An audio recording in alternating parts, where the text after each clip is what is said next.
Ayan po mga bayan, welcome sa ating latest update rito po sa Package Day. Ayan po ang ito yung hadlang mga kabayan. Ito pong putol na ito hanggang doon sa dulo mga kabayan. Ayan po yung dulo, lagyan natin ng araw. Yang tinuro natin dyan po hanggang dyan, ay ngayon ay hindi pa magalaw-galaw sa area na ito. Posibleng sa right of way na naman, kagaya doon sa Package A na dalawa yung hadlang, no? So ayan po mga bayan yung ating i-update ngayon dito po sa Tiaong, Quezon to Candelaria. Ito po yung i-update natin ngayon sa Package Day mga bayan, no? Atin pong silipin kung ano na po ang progress sa area ito.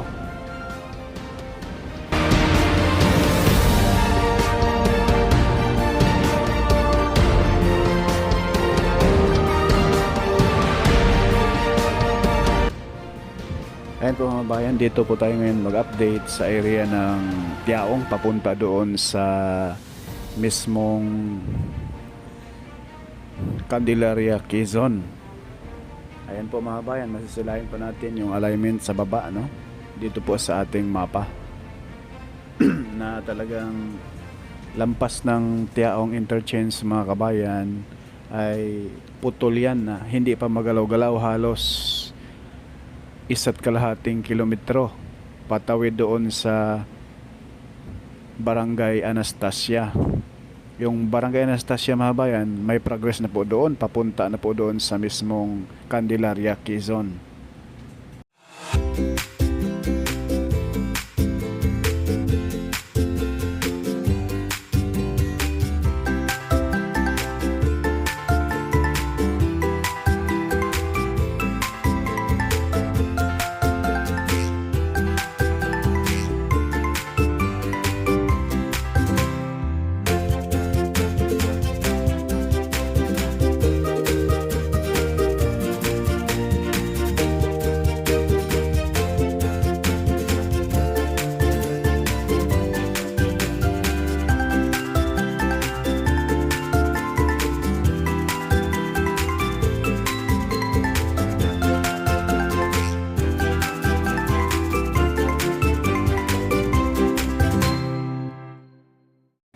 Masilayan po natin mga bayan yung alignment ng SLEX dito po sa mismong Candelaria area na po ito, no?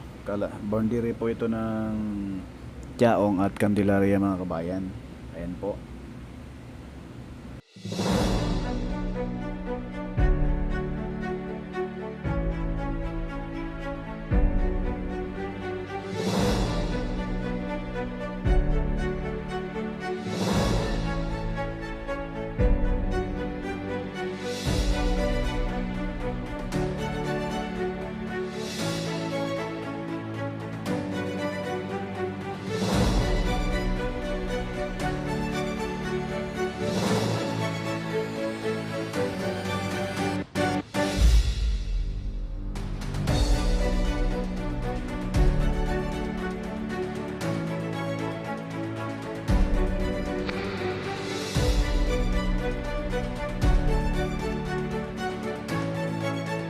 Good morning po mga bayan, welcome sa ating panibagong update rito po sa South Luzon Expressway Toll Road 4.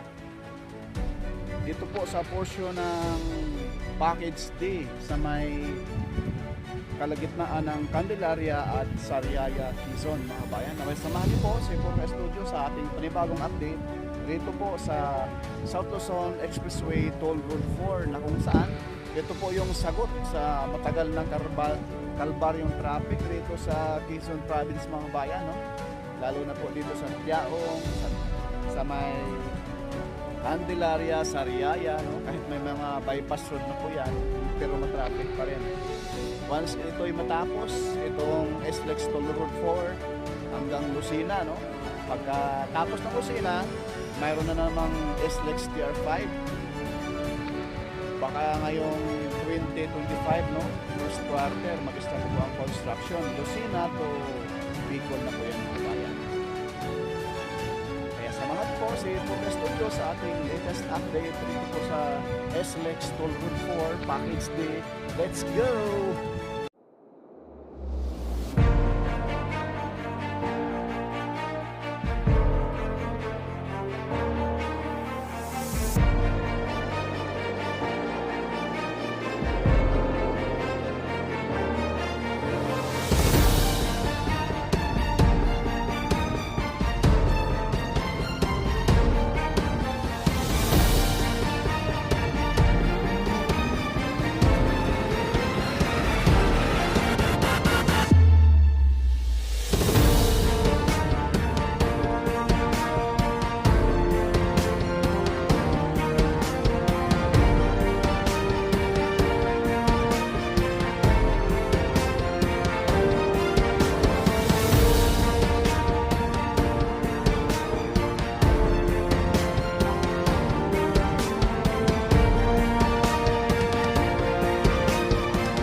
Masasilayan po natin mga kabayan yung nakakabighaning view dito po sa Mount Banahaw.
Ito yung tambak mga kabayan. Yung sa unahan ay Barangay Concepcion. Diretsuhin natin yan.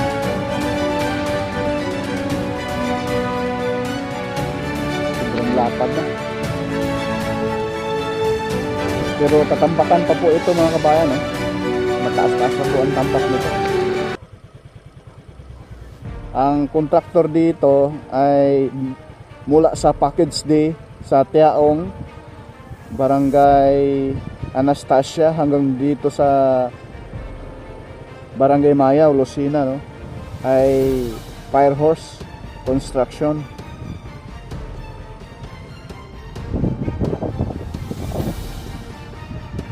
Wala pa yung mga nagtrabaho rito.